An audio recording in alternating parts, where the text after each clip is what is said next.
بسم اللہ الرحمن الرحیم۔ السلام علیکم دوستو، I am Arid Saleem, welcome to my YouTube channel novel orchard. کیسے ہیں آپ سب لوگ؟ کیسا گزرا آج کا دن؟ جی تو ہم سٹارٹ کرتے ہیں اپنا ناول کی ایپیسوڈ نمبر 4 ہم نے آج پڑھنی ہے۔ اس کا آپ کو بے صبری سے انتظار ہوگا کیونکہ مجھے بھی بہت زیادہ انتظار تھا، اور تھوڑا انشاءاللہ میں کوشش پوری کروں گی کہ یہ ایک ناول کل تک کمپلیٹ ہو جائے ہمارا، ٹھیک ہے؟ تو اب ہمارا ناول ہے بے داغ، ریٹن بائی نبیلہ عزیز، اور اس کی ایپیسوڈ نمبر 4 ہم سٹارٹ کرنے جا رہے ہیں آج، جس کو آپ یقیناً بہت انجوائے کریں گے۔ So let's start our episode 4۔ Hello sir, کیسے ہیں آپ؟ عزیر جیسے ہی آفس کی عمارت میں داخل ہوا، پہلا سامنا اشفاق ہمدانی کے مینیجر سے ہوا تھا، جو اسے دیکھتے ہی ٹھہر گیا تھا۔ ٹھیک ہوں میں، ڈیڈ کہاں ہیں؟ اس نے سرسری سی نگاہ دوڑاتے ہوئے پوچھا۔ وہ اپنے روم میں ہیں۔ اور عمیر صاحب؟ جی وہ بھی اوپر اپنے روم میں ہیں، مینیجر صاحب نے اشارہ کیا۔ Okay thank you. وہ مینیجر صاحب سے ہاتھ ملا کر اوپر عمیر ہمدانی کے روم میں آ گیا۔ السلام علیکم۔ اندر داخل ہوتے ہوئے اس نے سلام کیا۔ وعلیکم السلام، بیٹھو۔ عمیر بھائی نے اسے بیٹھنے کے لیے کہا۔ عزیر کرسی کھینچ کر بیٹھ گیا۔ کیا لوگے؟ انہوں نے ریسیور اٹھاتے ہوئے پوچھا۔ نو تھینکس، میں یونیورسٹی سے سیدھا یہیں آیا ہوں، گھر جا کر لنچ کروں گا۔ تو آج کل تم گھر پر لنچ کر رہے ہو؟ عمیر ہمدانی کا انداز معنی خیز تھا۔ کیوں، بری بات ہے کیا؟ ارے نہیں، اچھی بات ہے، بلکہ بہت اچھی بات ہے۔ میں تو اس لیے پوچھ رہا ہوں کہ پہلے تو تمہارا لنچ ڈنر اکثر گھر سے باہر ہی ہوتا تھا، کبھی مونا کے ساتھ، کبھی ٹینا کے ساتھ، کبھی روما کے ساتھ، کبھی ماریا کے ساتھ۔ وہ سب ٹائم پاس تھا بھائی، اور یہ سب کیا ہے؟ یہ سب لائف ٹائم ہے۔ بہت پسند کرتے ہو اسے؟ بہت محبت بھی کرنے لگا ہوں۔ اس کے بایو ڈاٹا کا بھی پتہ ہے یا نہیں؟ سب پتہ ہے، اور نہ بھی پتہ ہو تو کیا فرق پڑتا ہے، مجھے اس کا تو پتہ ہے نا۔ عزیر زرکون کی طرفداری کر رہا تھا۔ اتنا اعتبار ہے اس پہ؟ میرے اعتبار کی حد آپ جان ہی نہیں سکتے۔ وہ کردار کے لحاظ سے کیسی ہے جانتے ہو؟ وہ با کردار اور بے داغ ہے، یہی میں جانتا ہوں، اور اس سے زیادہ جاننے کی مجھے ضرورت ہی نہیں ہے۔ کل کلاں کو وہ تمہیں چھوڑ کر بھاگ گئی تو آپ لوگ مجھے چھوڑ دیجیے گا؟ اتنا اعتماد مت کرو، عورت ذات ہے۔ عمیر نے اسے باز رکھنا چاہا۔ عورت ذات عورت بننے پر آ جائے تو مرد ذات سے زیادہ مضبوط بن جاتی ہے۔ مرد لاکھ کوشش کرے اسے زخم نہیں پہنچا سکتا۔ عزیر کا دعویٰ ببانگ دہل تھا۔ اینی وے آپ بتائیے، آپ نے مجھے یہ بحث کرنے کے لیے بلایا تھا؟ عزیر سر جھٹک کر اصل بات کی طرف آیا۔ میں نے نہیں، ڈیڈ نے تمہیں بلایا تھا۔ ڈیڈ نے؟ عزیر کو تعجب ہوا۔ خیریت؟ ہاں دراصل انہوں نے تم سے کوئی بات کرنا تھی۔ کیسی بات؟ لو وہ خود ہی آگے، ان سے پوچھ لو۔ عمیر کی نظر دروازے کی سمت اٹھی جہاں سے اشفاق ہمدانی اندر داخل ہو رہے تھے۔ عزیر اپنی جگہ سے کھڑا ہو گیا۔ السلام علیکم۔ والسلام، کب آئے ہو تم؟ جی ابھی تھوڑی دیر پہلے۔ بیٹھو۔ وہ اسے اشارہ کرتے ہوئے خود بھی بیٹھ گئے تھے۔ آپ نے بلایا تھا مجھے، خیریت؟ اس نے خود ہی سوال کیا۔ اشفاق ہمدانی نے سر اٹھا کر سر تا پا اسے دیکھا اور گہری سانس کھینچی تھی۔ جانتے ہو مجھے آج کتنی سبکی محسوس ہو رہی ہے؟ انہوں نے بات شروع کی۔ کس لیے؟ عزیر حیران ہوا۔ سنا ہے تم جاب تلاش کر رہے ہو؟ انہوں نے غصہ ضبط کرنے والے انداز میں پوچھا تھا، اور ان کی بات پر عزیر بری طرح چونک گیا تھا، کیونکہ وہ یہ کام سب کو بتائے بغیر کر رہا تھا۔ آپ کو کس نے بتایا؟ برخوردار، تم اشفاق ہمدانی کے بیٹے ہو، تم جاب تلاش کر رہے ہو تو کیا کسی کو پتہ نہیں چلے گا؟ وہ طنزیہ بولے تھے۔ کوئی برا کام کر رہا ہوں کیا؟ برا کام؟ تم نے میری ساکھ ڈبو کے رکھ دی ہے، اور تم پوچھ رہے ہو برا کام؟ میں خود اشفاق ہمدانی ایک ہفتے میں لاکھوں کروڑوں بلکہ اربوں کا بزنس کرتا ہوں، ہر مہینے ہزاروں لوگوں کو نوکریاں دیتا ہوں اور ہزاروں لوگوں کو نوکریوں سے فارغ کرتا ہوں، اور تم میرے بیٹے ہو کر جگہ جگہ جاب مانگتے پھر رہے ہو؟ کیا تمہارا اکاؤنٹ اور کریڈٹ کارڈز خالی ہو گئے ہیں جو تمہیں جاب تلاش کرنے کی ضرورت پڑ گئی؟ اگر ایسا تھا تو مجھے بتاتے، میں تمہارے سارے اکاؤنٹس لوڈ کروا دیتا۔ وہ ایک دم سے دھاڑنا شروع ہو گئے تھے۔ اس پیسے کے لیے جاب تلاش کر رہے ہو؟ یہ لو، رکھو یہ پیسہ۔ انہوں نے عمیر کی ٹیبل کی دراز کھول کر ہزار ہزار کے نوٹوں کی گڈیاں اس کے سامنے پھینک دی۔ عزیر ان کا اشتعال اور نوٹوں کا ڈھیر دیکھتا رہا، پھر کرسی سے اٹھ کر ان کے سامنے آ کھڑا ہوا۔ دیکھیے ڈیڈ، میری جاب کا ریزن تو آپ کے سامنے ہی پڑا ہے۔ اس نے پیسوں کی طرف اشارہ کیا۔ جس طرح غصے اور طیش میں آ کر آپ میرے سامنے پیسوں کا اتنا ڈھیر لگا سکتے ہیں، تو اسی طرح غصے اور طیش میں آ کر آپ یہ ڈھیر اٹھا بھی سکتے ہیں۔ آپ کی کوئی بات نہ مانی تو آپ آنکھ بھی کر سکتے ہیں، اور آنکھ نہ بھی کریں تو آگ کرنے کی دھمکی ہی دے سکتے ہیں۔ ماریا گھر چھوڑ کر چلی جاتی ہے تب بھی آپ کی دھمکی، ماریا کو لینے نہ جاؤں تب بھی آپ کی دھمکی، ماریا کے ساتھ مسکرا کر نہ بولوں تب بھی آپ کی دھمکی، اور اسی دھمکی کی وجہ سے میں یہ سوچنے پر مجبور ہوا ہوں کہ خدا نہ خواستہ کسی روز آپ اپنی دھمکی پر عمل کر بیٹھے تو میرا کیا ہوگا؟ کہاں جاؤں گا؟ خیر میں اگر کہیں چلا بھی جاؤں تو میری بیوی کہاں جائے گی؟ اسے کون دے گا؟ عزیر نے اطمینان سے جواز پیش کیا، تو تم یہاں بھی تو کام کر سکتے ہو جیسے عمیر کر رہا ہے۔ یقیناً کر سکتا ہوں، لیکن کروں گا نہیں، کیونکہ میری بیوی نوشابہ بھابی کی طرح آپ کی بھتیجی نہیں ہے جس کے لیے میں لاکھوں کے گفٹس خریدوں گا تو تب بھی آپ برداشت کر لیں گے، بلکہ پورا حساب کتاب رکھیں گے کہ میں کیا کر رہا ہوں اور کیا نہیں۔ میں اپنی ذات کا حساب کتاب تو دے سکتا ہوں لیکن بیوی کا نہیں، اس لیے مجھے یہی لگا کہ میں جاب کروں اور اپنی ذمہ داری اٹھاؤں، کم از کم میں آپ کی دھمکی اور ماریا کے نام کے عذاب سے تو بچ جاؤں گا۔ عزیر یہ تم کہہ رہے ہو؟ جی ڈیڈ، یہ میں کہہ رہا ہوں، عزیر حمدانی آپ کا بیٹا، اس نے اعتماد اور بے خوفی سے کہا، اور مجھے یہ سب کہنے پر آپ نے مجبور کیا ہے۔ اینی وے، جاتے جاتے آپ کو یہ بھی بتاتا چلوں کہ مجھے ایک موبائل کمپنی میں جاب مل گئی ہے۔ یونیورسٹی ٹائمنگ کے بعد جاب کی ٹائمنگ ہوا کرے گی 4 بجے سے 9 بجے تک۔ البتہ مستقل جاب کا بندوبست اسی وقت کروں گا جب یونیورسٹی سے فارغ ہو گیا، اور انشاءاللہ ایک روز آپ کو اپنا بیٹا کامیابی کی سیڑھی پہ نظر آئے گا، بس آپ دعا کیجیے گا۔ وہ ان کے کندھے پر ہاتھ رکھ کے ذرا دیر کے لیے ٹھہرا اور پھر باہر نکل گیا تھا۔ اشفاق حمدانی اور عمیر حمدانی دیکھتے رہ گئے۔ زرکون عزیر واپس سیدھا اپنے بیڈ روم میں آیا تھا، کیونکہ زرکون ہمیشہ بیڈ روم میں ہی ملتی تھی، لیکن آج خلاف معمول وہ بیڈ روم میں کہیں بھی نہیں تھی۔ وہ اسے آوازیں دیتے ہوئے الٹے قدموں باہر نکل آیا۔ زرکون، اس نے دوبارہ آواز دی، لیکن وہ نہ جانے کہاں تھی کہ اس کی آواز ہی نہیں سن رہی تھی۔ عزیر کو پریشانی ہونے لگی، وہ لمبے ڈگ بھرتا سیڑھیاں اتر آیا۔ زرکون، اس نے نیچے آ کر بھی آواز دی، لیکن جواب نہ دارد۔ اس کی پیشانی پر پسینہ آ گیا تھا کہ نہ جانے وہ کہاں چلی گئی ہے۔ وہ راہداری کی طرف بڑھنے ہی والا تھا کہ کچن سے گرینڈر کی آواز سن کر ٹھٹک گیا۔ وہ زرکون کے متعلق نورا سے پوچھنے کے خیال سے کچن کی طرف ہی آ گیا تھا۔ نورا، وہ زرکون، وہ اندر داخل ہوتے ہوئے بولا، لیکن گرینڈر میں گرم مسالہ گرینڈ کرتی زرکون کو دیکھ کر ٹھٹک گیا تھا۔ زرکون، آپ یہاں؟ وہ حیرت سے بولا، اور زرکون اس کی آواز پر اطمینان سے اس کی سمت پلٹی تھی۔ میں یہاں اچھی نہیں لگ رہی؟ اس نے مسکرا کے پوچھا۔ میں آپ کو بیڈ روم میں ڈھونڈ رہا تھا، آئندہ آپ مجھے کچن میں ڈھونڈا کریں گے۔ لیکن کیوں؟ ملازمہ ہے نا کچن کا کام کرنے کے لیے۔ ملازموں کے ہاتھ میں ذائقہ نہیں ہوتا، آپ آج میرے ہاتھ سے بنا کھانا کھا کر دیکھیے۔ لیکن زرکون، اس طرح تو آپ کچن کی ہو کر رہ جائیں گی۔ تو کیا بیڈ روم کی ہو کر رہ جاؤں؟ پورا دن ہاتھ پہ ہاتھ رکھے بھی تو نہیں گزرتا، آپ میری ہو کر بھی تو رہ سکتی ہیں۔ عزیر کا لہجہ آنچ دینے لگا۔ اس گھر میں آپ کی ہو کر ہی تو رہ رہی ہوں، وہ کہتے ہوئے رخ موڑ گئی اور کڑاہی سے ڈھکن اٹھا کر گرم مسالہ چھڑکنے لگی۔ مجھے تو ابھی تک احساس ہی نہیں ہوا کہ آپ میری ہو کر رہ رہی ہیں۔ وہ کرسی گھسیٹ کر وہیں بیٹھ گیا۔ آپ کو ابھی تک احساس نہیں ہوا تو اس میں میری کیا غلطی ہے؟ غلطی تو ہے نا، آپ میری ہو کر تو رہتی ہیں لیکن میرے پاس قریب آ کر نہیں رہتی۔ اور اس کی بات پہ زرکون خاموش ہو گئی تھی۔ آپ کے لیے کھانا لگاؤں؟ وہ فریج سے رائتہ نکالتے ہوئے بولی۔ جو میں کہہ رہا ہوں اسے آپ ٹال کیوں رہی ہیں؟ مجھے بھی بھوک لگ رہی ہے، میں کھانا لگاتی ہوں۔ وہ اس کی باتیں سنی انسنی کر رہی تھی۔ آپ کھانا لگائیے، چاہے دل لگائیے، لیکن اتنا یاد رکھیے گا کہ جس روز میرا آخری پیپر ہوگا اس روز آپ کا پہلا پیپر ہوگا۔ ڈیٹ شیٹ آگے یا پیچھے نہیں ہوگی۔ اس نے زرکون کی کلائی پکڑتے ہوئے اسے اطلاع پہنچا کر ہوشیار کیا تھا۔ نورا! اچانک ماریا نورا کو پکارتی ہوئی کچن میں داخل ہوئی تھی، لیکن ان دونوں کا انداز قربت دیکھ کر وہیں کی وہیں جم گئی۔ زرکون فوراً کلائی چھڑا کر پیچھے ہٹ گئی تھی۔ نورا کہاں ہے؟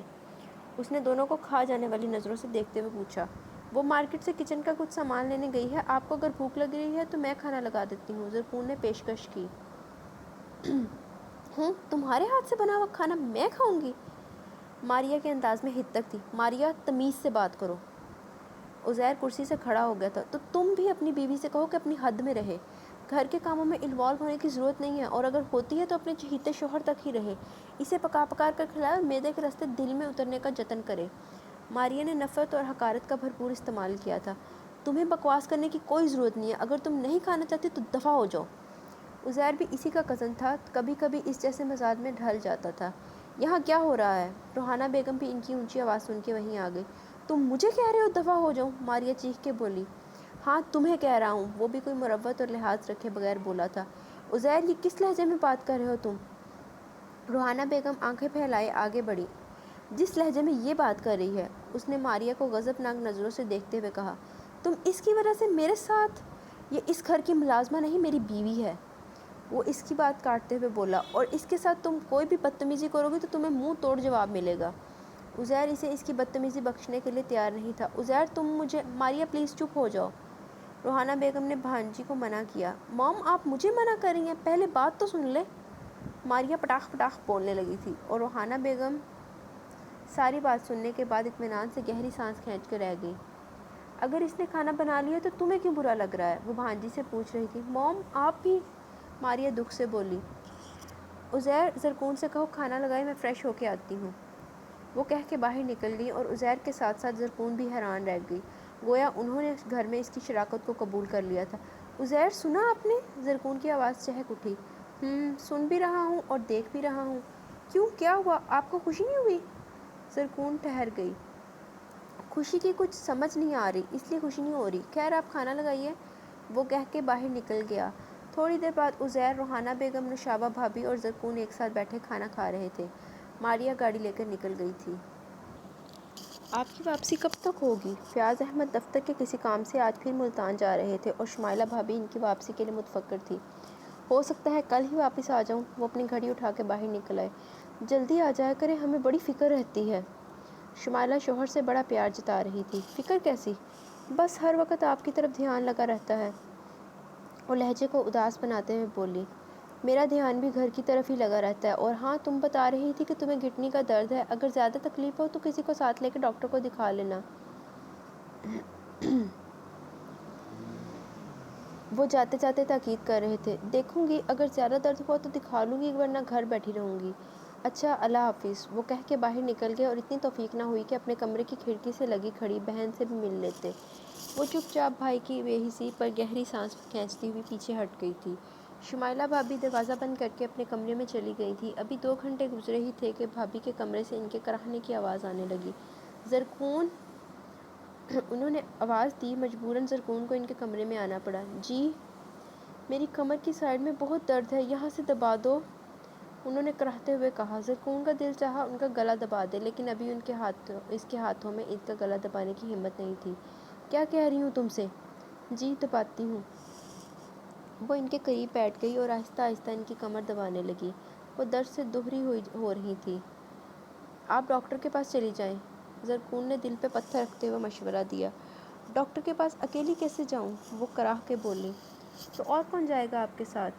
ہاں یہ بھی ٹھیک کہہ رہی ہو، میں خود ہی چلی جاتی ہوں، فیاض بھی کہہ رہے تھے کہ چیک اپ کروا لینا۔ وہ اٹھ کر بیٹھ گئی اور ہائے وائے کرتے ہوئے گھر سے نکل گئی۔ دروازہ بند کر لو، میں تھوڑی دیر تک آ جاتی ہوں۔ وہ کہہ کے چلی گئی اور زرکون دروازہ بند کر کے گھر کے اندر آ گئی۔ گھر میں تنہائی پاتے اسے سب سے پہلا خیال مہرین کا آیا۔ وہ دیوار کے ساتھ سٹول رکھ کے دیوار کے پار جھانکنے لگی۔ مہرین، مہرین! اس کا دل مہرین کو آوازیں دیتے ہوئے اندر سے سہم رہا تھا، کیونکہ فیاض بھائی اور شمائلہ بھابی نے مہرین سے ملنے ملانے سے سختی سے پابندی لگائی تھی، اس لیے وہ شمائلہ بھابی کے جانے کے بعد اسے بلا رہی تھی۔ اتنے دنوں سے دونوں کی ملاقات بھی تو نہیں ہوئی تھی۔ مہرین! اس نے خاصی بلند آواز سے پکارا تو مہرین کی امی سامنے آ گئی۔ کیا بات ہے بیٹا؟ خالہ وہ مہرین کہاں ہے؟ بیٹا وہ تو ٹیوشن کے لیے گئی ہے۔ اوہ کب آئے گی؟ بیٹا 2 گھنٹے تو لگ ہی جائیں گے۔ اوہ ہو، خیر وہ آئے تو اسے بتا دیجیے گا۔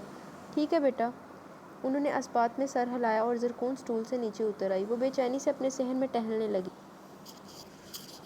2 بجے بھابی ڈاکٹر کے پاس گئی تھی اور اب شام کے 6 بجے کا وقت ہو رہا تھا۔ سائے ڈھل چکے تھے۔ وہ بھابی کا انتظار کرتے ہوئے اندر ہی اندر ہول رہی تھی کہ اتنے میں دروازے پر دستک ہوئی۔ بھابی! وہ لپک کر دروازے کے قریب آئی اور دروازہ کھول دیا، لیکن آنے والے نے اسے دھکیل کر اندر داخل ہوا اور فوراً دروازہ بند کر دیا۔ تم؟ وہ جبران کو دیکھ کر چکرا گئی تھی۔ اس کے چہرے کی رنگت سفید لٹھے کی مانند ہو گئی۔ کیوں، میں نہیں آ سکتا؟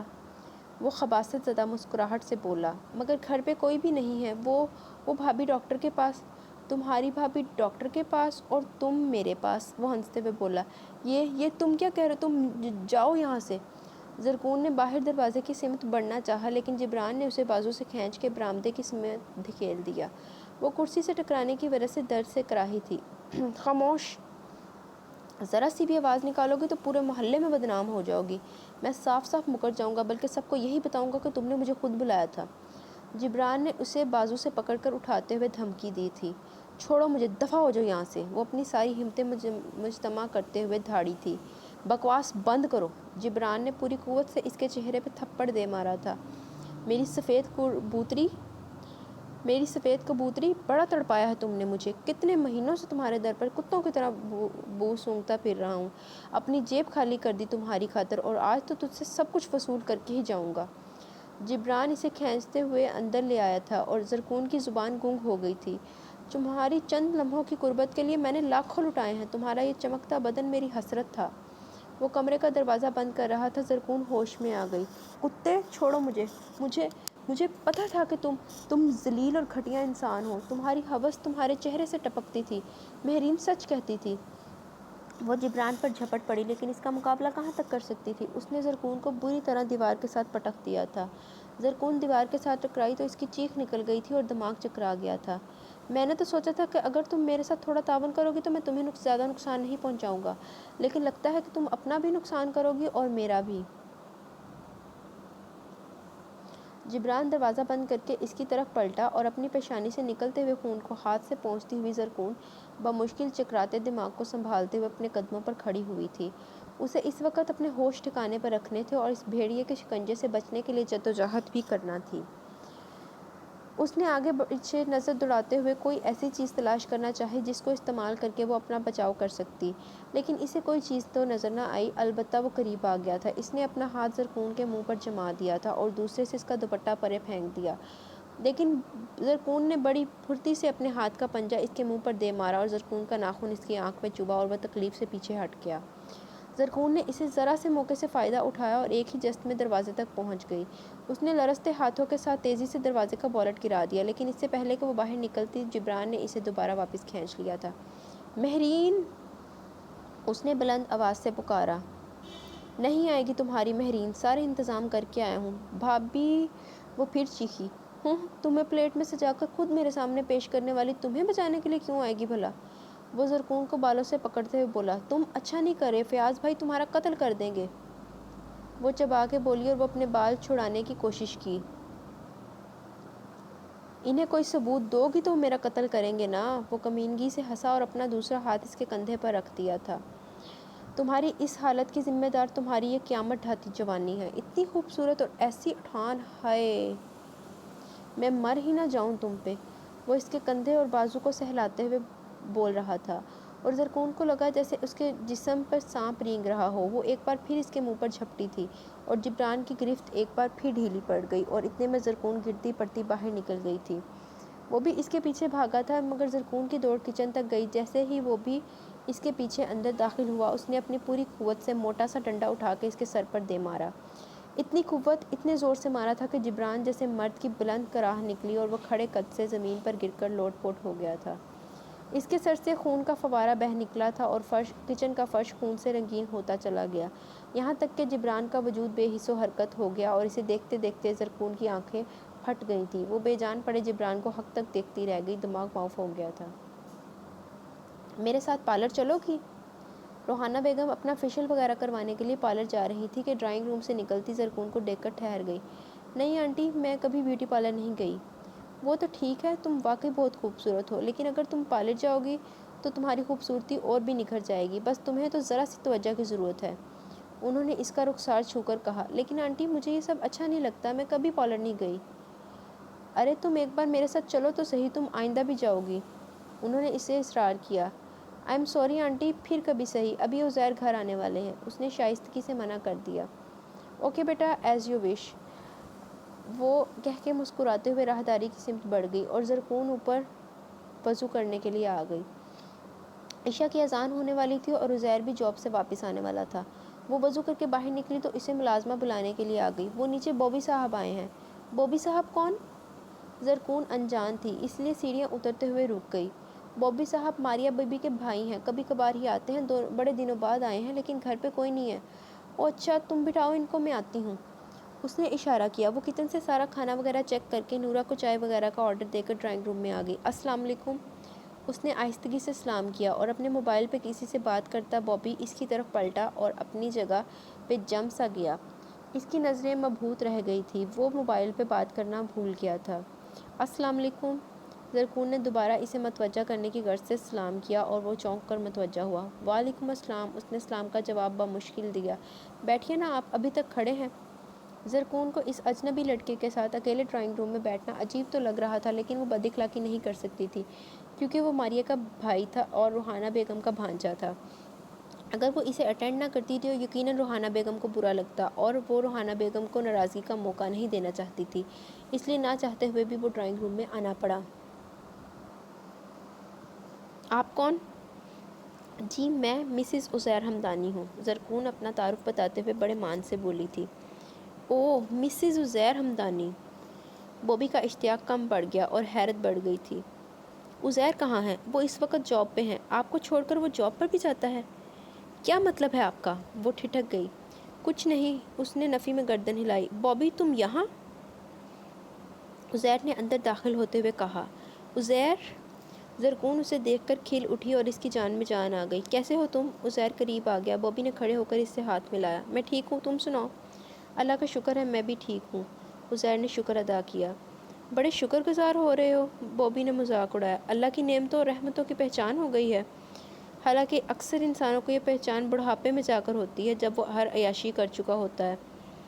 بوبی نے لقمہ دیا۔ اس کی پہچان کسی وقت بھی ہو جائے تو شکر ادا کرو۔ ماشاءاللہ تم تو مولانا لگنے لگے ہو۔ خیر چھوڑو اس بحث کو، یہ بتاؤ کچھ لیا؟ عزیر نے سر جھٹکا۔ عزیر اس سے باتیں کر رہا تھا اور زرکون وہاں سے نکل آئی تھی۔ ابھی تک تو کچھ نہیں لیا، ویسے مجھے بھوک بہت شدید لگ رہی ہے۔ بوبی نے اپنی بھوک بڑھا لی تھی۔ ارے کیوں نہیں یار، میں زرکون سے کہتا ہوں وہ کھانا لگوا دیتی ہے، تب تک میں فریش ہو جاتا ہوں۔ عزیر اوپر آ گیا۔ زرکون کمرے میں ہی تھی۔ آپ کھانا لگوا دیں، بوبی ہمارے ساتھ ہی کھانا کھائے گا۔ عزیر واش روم کی سمت بڑھتے ہوئے بولا۔ وہ صرف آپ کے ساتھ کھانا کھائے گا، میں نیچے نہیں آ رہی، اس نے انکار کر دیا۔ کیوں، خیریت؟ عزیر ٹھہر گیا تھا۔ بس جب سے مرد کی نظروں کی پہچان ہوئی ہے تب سے کسی کا سرسری دیکھنا بھی برا لگنے لگا ہے۔ یہ کیا کہہ رہی ہیں آپ؟ جی ٹھیک کہہ رہی ہوں، بوبی آپ کا کزن ہے، آپ کو برا تو لگے گا، لیکن آئی ایم سوری میں دوبارہ اس کے سامنے نہیں آ سکتی۔ البتہ اس کے لیے اور آپ کے لیے کھانا ضرور لگوا دوں گی۔ زرکون کا لہجہ دو ٹوک تھا۔ عزیر کے ماتھے پر بل پڑ گئے۔ اس نے ساری بات میں بس یہی بات نوٹ کی تھی کہ بوبی نے اسے ایسی ویسی نظر سے دیکھا ہے، اس لیے وہ ایسا کہہ رہی ہے۔ اس کے غصے اور ضبط سے لب بھینچ گئے تھے۔ آپ کو اگر واقعی برا لگ رہا ہے تو میں اسے واپس بھیج دیتا ہوں۔ نہیں، اس طرح اچھا نہیں لگے گا، خواہ بات بڑھے گی۔ زرکون نے اسے روک دیا۔ لیکن زرکون آپ پلیز عزیر جانے دیں، میں کوئی نیا ایشو نہیں بنوانا چاہتی، پلیز۔ زرکون اسے منع کر رہی تھی اور پھر عزیر کو چند لمحے کے لیے برداشت کرنا پڑا تھا۔ بوبی نے کھانا کھایا اور چلا گیا۔ وہ حیدرآباد کی بجائے زیادہ تر کراچی میں ہی پایا جاتا تھا اور کبھی کبھی ماسی کے گھر بھی آ جاتا تھا۔ اس کے جانے کے بعد عزیر کافی دیر خاموش رہا۔ یہ کیا ہو گیا؟ زرکون کے حواس اڑ گئے تھے۔ جبران کا خون روانی سے بہتا جا رہا تھا اور وہ لرزنے لگی تھی۔ تھوڑی دیر بعد دروازے پر دستک ہونے لگی۔ زرکون کا دل اچھل کر حلق میں آ گیا تھا، رنگ فک ہو چکا تھا، جسم ٹھنڈا پڑ گیا تھا اور دروازے پر دستک بڑھ گئی تھی۔ زرکون دروازہ کھولو، شمائلہ بھابی کی آواز تھی اور زرکون نے سہمے ہوئے انداز میں جا کر دروازہ کھول دیا۔ یہ تمہاری حالت کو کیا ہوا ہے؟ شمائلہ بھابی نے پلاننگ کے مطابق اپنی ایکٹنگ، اپنا ڈرامہ شروع کیا۔ ان کے خیال میں جبران اپنی حسرت پوری کر کے جا چکا تھا۔ اس نے گھنٹے کا ٹائم مانگا تھا، اب تو گھنٹے سے اوپر کا ٹائم ہو گیا تھا۔ وہ تسلی کر کے گھر آئی تھی۔ زرکون میں تجھ سے پوچھ رہی ہوں کیا ہوا ہے؟ مجھے ڈرپ لگی تھی اس لیے آنے میں دیر، وہ کہتے کہتے برآمدے میں آئی اور جیسے ہی کچن کے دروازے کی سمت نظر اٹھی وہ چیخ اٹھی، جبران! وہ لپک کے اس کے اوپر ہی آ گری۔ ارے تم نے قتل کر دیا اسے، ہائے میں مر گئی۔ شمائلہ بھابی اسی پہ جھپٹ پڑی۔ میں نے کوئی قتل نہیں کیا، یہ میری عزت خراب کرنے کے لیے آیا تھا، اسے آپ نے بھیجا تھا، آپ نے سازش کی تھی، پیسے لیے تھے اس سے۔ زرکون زاروں کی طار رونا شروع ہو گئی تھی۔ ذلیل کمینی، الزام لگاتی ہے مجھ پر۔ شمائلہ بھابی نے اسے ایک ساتھ کئی تھپڑ دے مارے۔ وہ خود پاگل ہو گئی تھی کہ بازی کیسے الٹ گئی۔ میری عزت کا سودا کر کے گئی تھی، آپ نے بھیجا تھا نا اس کو، وہ روتے روتے چیخی۔ ابھی بتاتی ہوں تجھے، پولیس ہی تجھے سیدھا کرے گی، تم قاتل ہو، پھانسی دلاؤں گی تمہیں۔ شمائلہ اپنا موبائل ڈھونڈنے لگی اور پولیس کا نام سن کر اس کے رہے سہے اوسان بھی خطا ہو گئے۔ شمائلہ بھابھی کے چنگل اور پولیس کی سزا سے بچنے کے لیے ایک ہی راستہ نظر آیا اور وہ بنا سوچے سمجھے اپنے ہی گھر سے بھاگ نکلی تھی۔ شمائلہ بھابھی پلٹ کر اسے ڈھونڈتی رہ گئی۔ زرکون نے آج عزیر کی ساری وارڈروب کھول کے صاف کی، پرانے کپڑے نکال کر ملازمہ کو دے دیے کہ کسی کو دے دے اور نئے سارے استری کرنے کے لیے رکھ دیے تھے۔ عشاء کی نماز کے بعد وہ فارغ ہوئی تو سارے کپڑے اٹھا کر ڈریسنگ روم میں چلی آئی۔ استری سٹینڈ وہیں تھا، وہ اس کی شرٹس پریس کرنے لگی۔ میرے ایگزامز کے بعد میرے ساتھ مری اور اسلام آباد چلو گی؟ عزیر کمپیوٹر پر کچھ انفارمیشن سرچ کر رہا تھا جب اس نے زرکون کو مخاطب کیا۔ آپ کیوں جائیں گے مری اور اسلام آباد؟ وہ ڈریسنگ روم سے نکلتے ہوئے بولی اور 2-3 ہینگرز میں لگی شرٹس جا کر وارڈروب میں لٹکا دی۔ ہنی مون کے لیے؟ عزیر نے چیئر اس کی طرف گھماتے ہوئے کہا اور زرکون جواباً کچھ کہہ ہی نہ سکی۔ بتائیں نا، چلیں گی؟ عزیر اسے دیکھتے ہوئے پوچھ رہا تھا۔ وہ دوبارہ ڈریسنگ روم میں آ گئی کیونکہ استری کا سوئچ آن تھا۔ اگر میں نہ جاؤں تو؟ اس نے شرارت سے کہا لیکن چہرے سے اپنی شرارت ظاہر نہیں ہونے دی تھی۔ تو؟ عزیر تو سے آگے سوچنے لگا، پھر بے ساختہ مسکرا دیا۔ تو میں کسی اور کو ساتھ لے جاؤں گا۔ اس نے کندھے اچکاتے ہوئے چیئر دوبارہ گھما کر کمپیوٹر کے سامنے کر لی۔ واقعی آپ کسی اور کو ساتھ لے جائیں گے؟ زرکون نے یقین چاہا۔ آف کورس، جب آپ نہیں جائیں گی تو مجھے تو کسی کو بھی ساتھ لے کر جانا ہی ہوگا۔ اتنے دن وہاں گھومنے پھرنے کے لیے، وہاں رہنے کے لیے کسی کی تو کمپنی چاہیے نا۔ اس کی انگلیاں کی بورڈ پر حرکت کر رہی تھی لیکن باتیں زرکون کے ساتھ کر رہا تھا۔ یعنی آپ کو بس کسی کی کمپنی سے مطلب ہے؟ چاہے وہ میری ہو چاہے کسی اور کی؟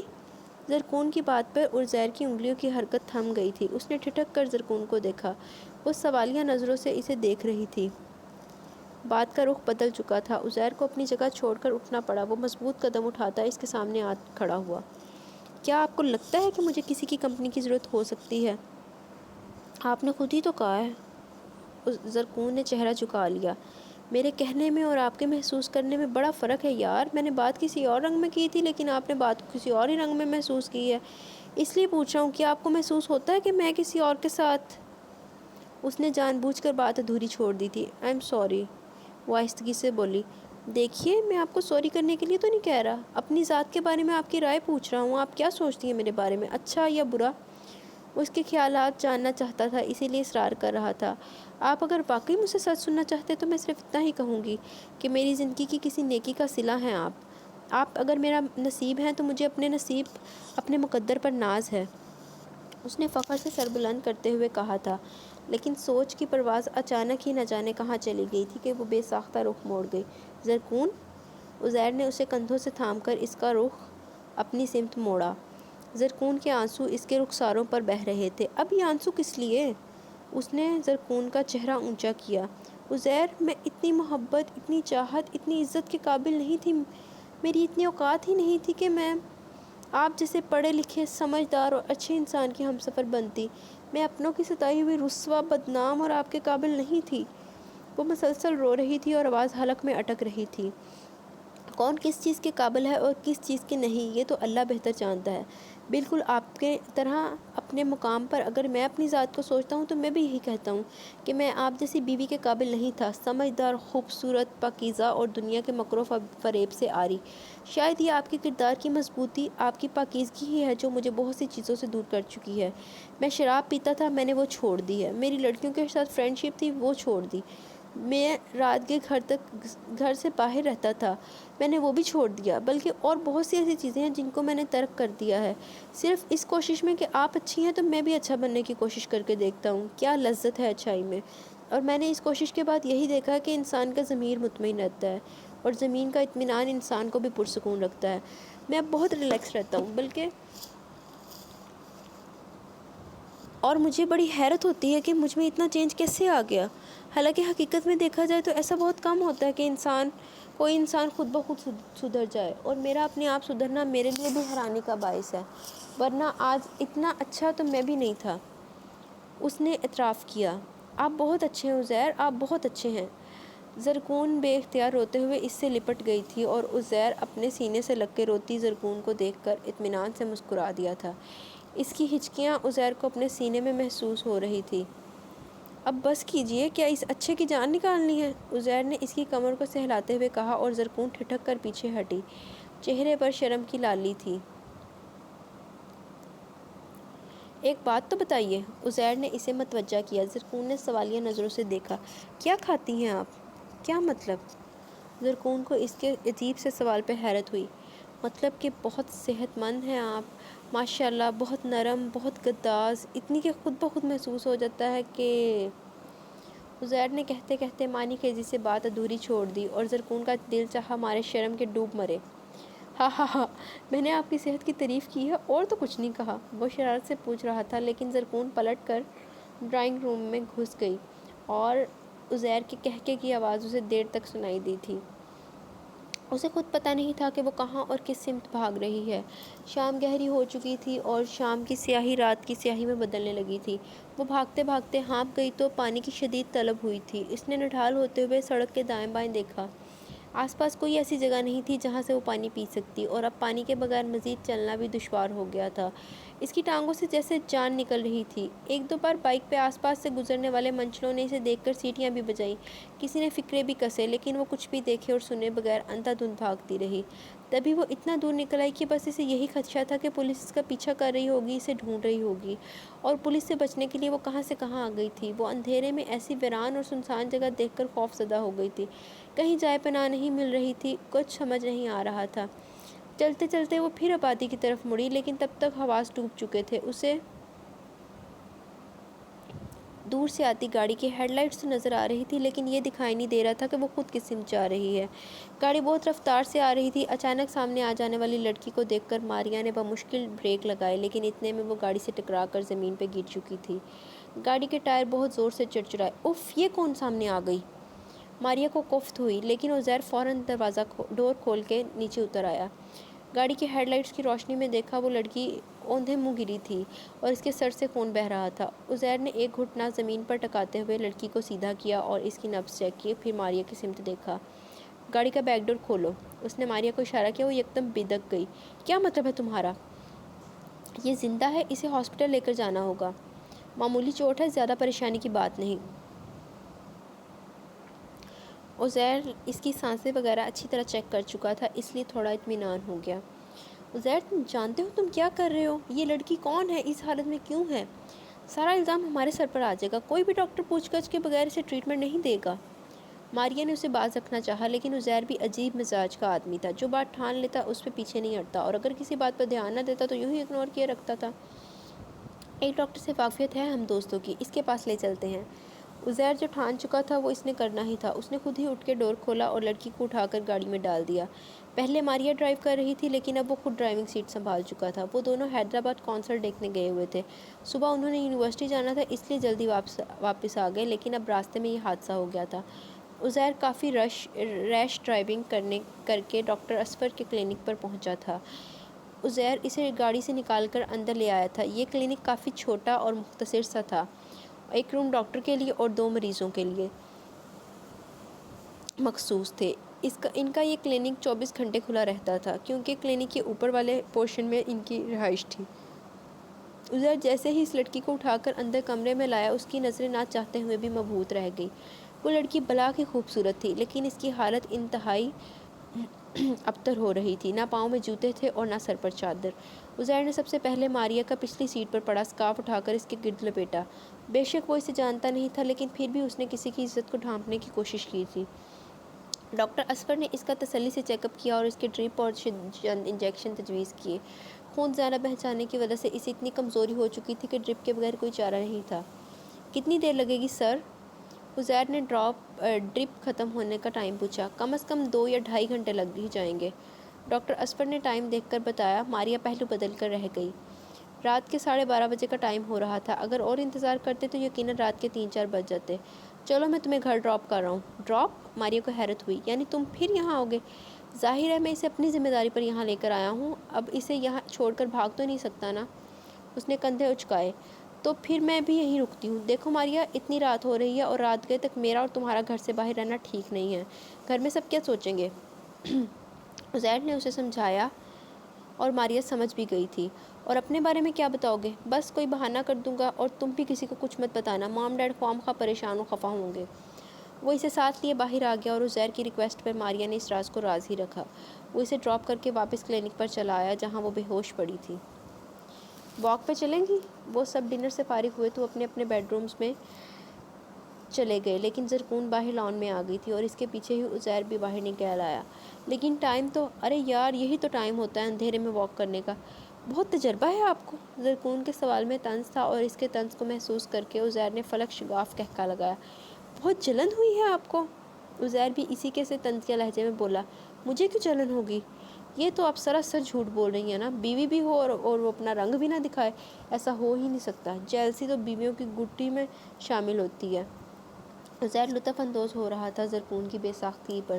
گھر سے نکلنے سے پہلے ہی جھگڑا؟ میرا خیال ہے ہم نے باہر کیا جانا ہے، اندر بیڈ روم میں ہی چلتے ہیں۔ عزیر، زرکون نے خفگی سے پکارا۔ توبہ، اب نہیں جانا، آپ اور زیادہ شک کریں گی۔ وہ کانوں کا ہاتھ لگاتا ہوا اندر کی طرف بڑھ گیا۔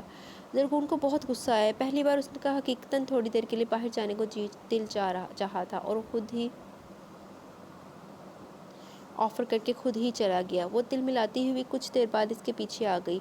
عزیر دونوں تکیے ایک ساتھ رکھے آرام دہ انداز میں بیڈ پر نیم دراز تھا۔ آپ بیڈ پہ کیوں؟ اس نے پہلا سوال ہی بے مروتی اور غصے سے کیا۔ کیوں؟ میں اپنے بیڈ پہ بھی نہیں سو سکتا؟ وہ لاپرواہی اور حیرت کا مظاہرہ کر رہا تھا۔ آج آپ کی نہیں باری نہیں ہے، آپ رات کو بھی بیڈ پہ سوئے تھے، اس لیے آج صوفے پہ سونا ہے آپ نے۔ وہ دونوں باری سے بیڈ پر سوتے تھے۔ میں صوفے پہ نہیں سوؤں گا۔ کیوں؟ کیونکہ آج آپ بہت پیاری لگ رہی ہیں۔ پیاری؟ زرکون اس کی تعریف پر ٹھٹک گئی۔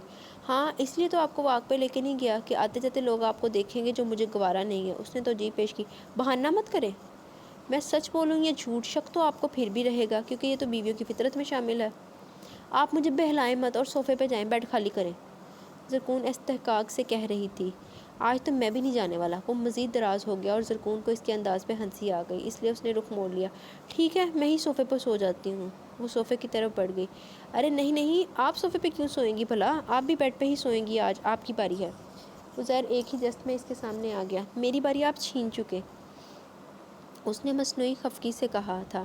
میں آپ کی باری کیوں چھیننے لگا بھلا؟ آپ بیڈ پہ سوئیے، شوق سے سوئیے، لیکن بس اپنے پہلو میں مجھے بھی سونے کے لیے تھوڑی سی جگہ دے دیجیے۔ میں صوفے پہ سو کے تھک گیا ہوں، 4 ماہ ہو چکے ہیں مجھے صوفے پہ سوتے ہوئے۔ وہ مظلوم سی شکل بنا کر بولا۔ مجھے بھی 4 ماہ ہو چکے ہیں صوفے پر سوتے ہوئے۔ دونوں کا حساب برابر ہی تھا۔ آپ صوفے پہ فٹ آ جاتی ہیں، میں تو آدھا اوپر ہوتا ہوں آدھا نیچے، اس لیے زیادہ ڈسٹرب ہوتا ہوں۔ لیکن الگ الگ سونے کا آئیڈیا بھی تو آپ کا ہی تھا، تو یار اب اکٹھے سونے کا آئیڈیا بھی تو میرا ہی ہے۔ عزیر نے لجاجت اختیار کی۔ آپ اپنے کہے سے پیچھے ہٹ رہے ہیں، زرکون نے اسے جتایا۔ کب پیچھے ہٹ رہا ہوں؟ بلکہ اپنا کہا پورا کر رہا ہوں۔ وہ کیسے؟ وہ خفگی سے بولی۔ وہ ایسے کہ آج میرا لاسٹ پیپر تھا۔ کیا؟ عزیر نے اس کے قریب پٹاخہ پھوڑ دیا تھا۔ وہ یکدم اچھل پڑی تھی۔ جی، وہ مسکرا کے بولا۔ آج تو اس کا جی بھی زو مانی سا تھا۔ آپ نے بتایا تو نہیں تھا کہ آج آپ کا لاسٹ پیپر ہے؟ بس میں نے سوچا کہ رات کو آپ کو سرپرائز دوں گا۔ اس نے بازو پھیلا کر سر جھٹکا۔ لیکن عزیر، اب لیکن چھوڑیے، اب یہ دیکھیے کہ آپ کا پہلا ایگزام شروع ہو چکا ہے۔ آپ کا ایڈمیشن تو پچھلے 4 ماہ سے ہو چکا ہے، بس اب کلاسز اٹینڈ کرنا باقی ہے۔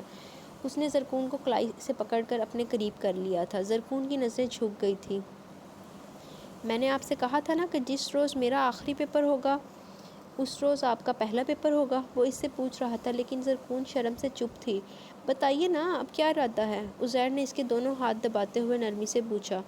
زرکون چہرہ اونچا کر کے اسے دیکھنے لگی، آنکھوں میں نمی تیر رہی تھی۔ وہ شخص اسے اپنی محبت اور اعتماد کی وجہ سے فرش سے اٹھا کر عرش پر بٹھا چکا تھا، اتنا بلند کہ وہ خود پہ ناز کرتی تھی۔ پچھلے 4 ماہ سے وہ اس کے نکاح میں اور اس کی دسترس میں تھی۔ کسی وقت بھی وہ چاہتا تو اپنا حق وصول کر لیتا، لیکن وہ بہکتے بہکتے بھی اپنے آپ کو سنبھال جاتا تھا، اور آج اپنا حق بھی اس کی مرضی اور اس کی رضا سے مانگ رہا تھا۔ زرکون دیکھتے ہی دیکھتے معتبر ہو گئی۔ آپ کے سامنے تو زرکون کا تن بھی حاضر ہے اور من بھی، ان دونوں چیزوں پر صرف آپ کا حق ہے۔ آپ مالک و مختار ہیں، جو جی چاہے کرے۔ میں سارے اختیار پہلے ہی آپ کو سونپ چکی ہوں، آپ کو اجازت کیوں درکار ہے؟ اپنی چیز میں آپ کو شرم کیسی؟ آپ کے چھونے سے تو میں پارس بن جاؤں گی، سہاگن ہو جاؤں گی۔ وہ کہتے کہتے عزیر کے قریب آ گئی تھی اور اس کے سینے پر سر ٹکاتے ہوئے اپنی تمام تر رضامندیوں سمیت اپنا آپ اسے سونپ دیا۔ عزیر یقیناً جواباً اسے کچھ کہتا، لیکن اس کی فضول خیز قربت اور انوکھے اظہار نے مسحور کر دیا تھا۔